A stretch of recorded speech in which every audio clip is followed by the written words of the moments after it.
Wir haben den einen und den einzigen und den wirklich wahren Darth Vader persönlich, Mr. David Prowse. Thank you for taking the time. And would you guess how many Darth Vaders have you already seen just on this convention? I think I've probably seen about half a dozen here today. But I must have seen basically thousands over the years, because I've now been doing this for over 30 years. And I'm somewhere different in the world every weekend.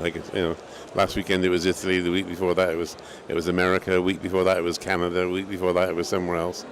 And next week I'm off again. And I got conventions coming out my ears at the moment. Yeah. What's that like? To everywhere you go, you see people imitating that figure that you created, basically, and trying to do the Darth Vader walk and your swagger. What's that like? I think it's rather nice, actually. They're all pleased to see me, which is very fortunate. And I'm only too happy to have a chat with them. You see, the thing is that they're all part of what we call the 501 Squadron. And I'm Commander-in-Chief worldwide of the 501 Squadron, you see, so I'm like their boss. So everywhere I go in the world, I'm met by the stormtroopers and the Darth Vaders of this world, yeah. So the German garrison snapped the salute. Of course they do, yeah. Okay, so he's our big Star Wars buff, so of course he's going to do the Star Wars questions. Yeah, basically I've grown up with Star Wars. It's the first thing I remember in my childhood, so...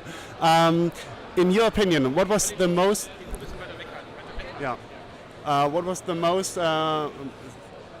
important line of all the three movies, in your opinion? Most important line? I don't know. Oh gosh, no, I don't think any of them were more important than others.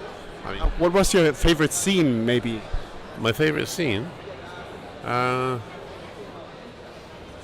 can't think of sort of favorites. I mean, I enjoyed working on the first two movies. I didn't enjoy the third one very much. I hated the director on the third movie.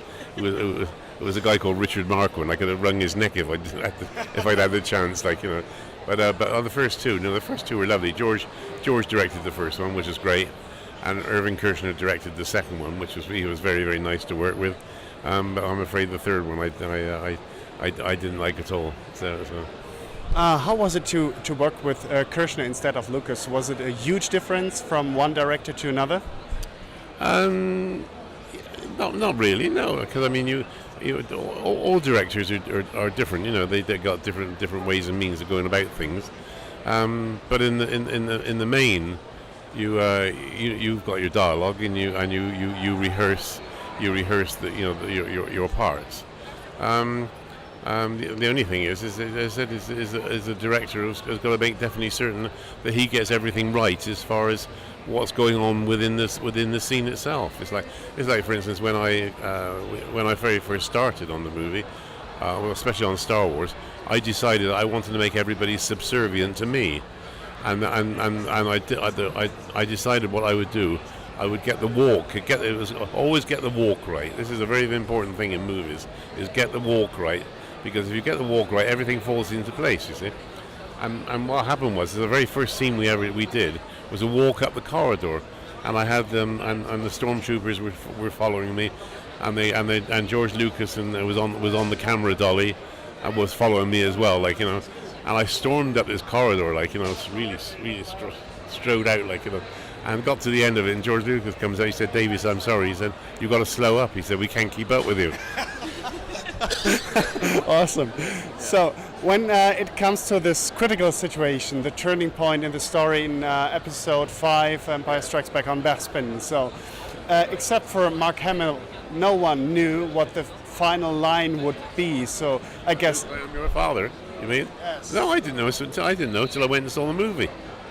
I knew nothing about that whatsoever. And I said no. I went to the. I don't think we had a premiere not on Empire. And I went to see the movie, and there I am going, but Luke, I am your father. And I'm, oh God, that's news to me, So what was your original line in the scene? I can't remember. No, I don't know. You said hello. Nothing to do with that. Excuse me. No. Excuse me. But it was nothing to do with being Luke's father. No. I heard once that you said, I killed your father, and he was whining like a small girl or something like that. I never said anything like that at all. No. Oh, maybe it was like Obi-Wan is your father? I can't remember, honestly. Okay. So, couple more questions? Yeah, we also posed the question to our readers what they would like to know, what they would like to ask you. And of course the question came up, were you even able to see where you were going in that helmet? Because I can't imagine. Was it really hard to get your orientation on stage? No, it was quite easy actually. What happened was there were big problems with the helmet and the mask when it first arrived. And I said to I put the mask on, and I could move my head around inside the mask, and the mask still stayed facing forwards. And I said to George, no, I said the mask is too big, and he said, no, it looks absolutely perfect on you. It looks perfect. I said, yeah, but I'm moving my head around inside the mask, and nothing's happening with the mask. And he said, oh, don't worry, we'll pad the inside of the mask out so that your face fits flush into the mask. You see. So that's what they did. That's what they did to start with, and then they had problems with the helmet fitting on top of the mask, and because the helmet was all wobbling around all the time, you see, so they had to get a special fixing where the helmet stayed solid, But it was, George Lucas kept on saying, no, the mask and the helmet are absolutely perfect for the rest of your, for your physique and, in relation to the rest of your body. I also once read that you started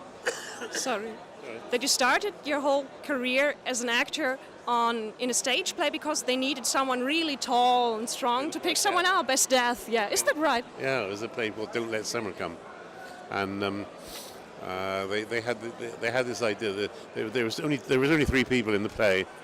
I was the 4th, and it was two girls and a fella. And what it was the 2 girls had worked on the guy all the way through the play, and in the final he was so fed up with everything he submitted to Death, and he wanted Death to take him away, and so they hit on the idea of trying to get him to levitate. They wanted him to. He was led on a bed, and they wanted him to raise up off the bed, and just go up in the air like this, and let's go into heaven as it were, and. They tried all sorts. They tried ropes to try and haul him up and things like this, and nothing worked. And I think they tried got various other actors in to try and lift him, and nobody could pick him up. Nobody could get him up, and they suddenly hit on the idea of getting a strongman in. And at that time, I was the British heavyweight weightlifting champion, and. Excuse me, I got a terrible cough.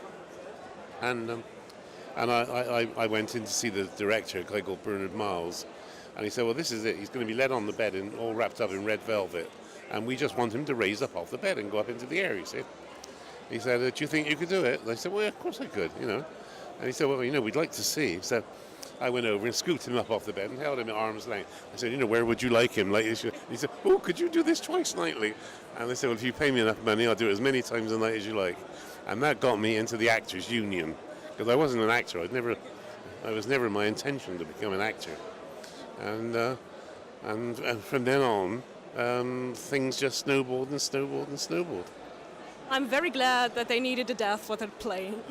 I got a very last question. So, in the Blu-ray edition, they added this line in episode 6 where Darth Vader said no. Do you like this line? Don't know anything about it. I don't know anything about it. No? Before you throw the Emperor down, so Darth Vader says no. It doesn't worry me. George can do what he likes with the movie, to be honest. I mean, I'd finished work on the movie years previously, and that, as far as I was concerned, that was the end. If he wants to muck about with it and alter lines around, he thinks he's hoping that he's improving it, I'm sorry. That's his prerogative, you know. Okay, thank you very much. It's been an honor. Oh, sorry about the cough. No problem. So, I have to tell. I tell you, I've had this terrible cough. You know, I had it for about a week, and I bought some cough medicine. I bought some cough medicine. Was it yesterday or the day before? No, day before yesterday. And of course, I take this cough medicine, and it was absolutely fantastic. It got rid of the cough completely, like, you know. So I thought, well, I must take it with me to the States, to Germany with me. So I put this bottle of cough medicine in my bag, and of course, what happens? I got to where they check you in, and they said, no, you can't take this cough medicine with you, and throw it away. They threw my bottle of my cough medicine in the bin, and I thought they said, well, you can obviously, you know, you can't. We're not allowed to take that much fluid on the plane, and they said you'll have to go and find some cough medicine when you get to Germany. So unfortunately, I've not had a chance to go out and look for any cough medicine, but it was quite strange actually, throwing away my cough medicine that was keeping me going. Yeah. Flight security is a great thing. Yeah, you're right. Yeah. Okay. I'm sorry, I'm Doctor Who right now. But... Trainer.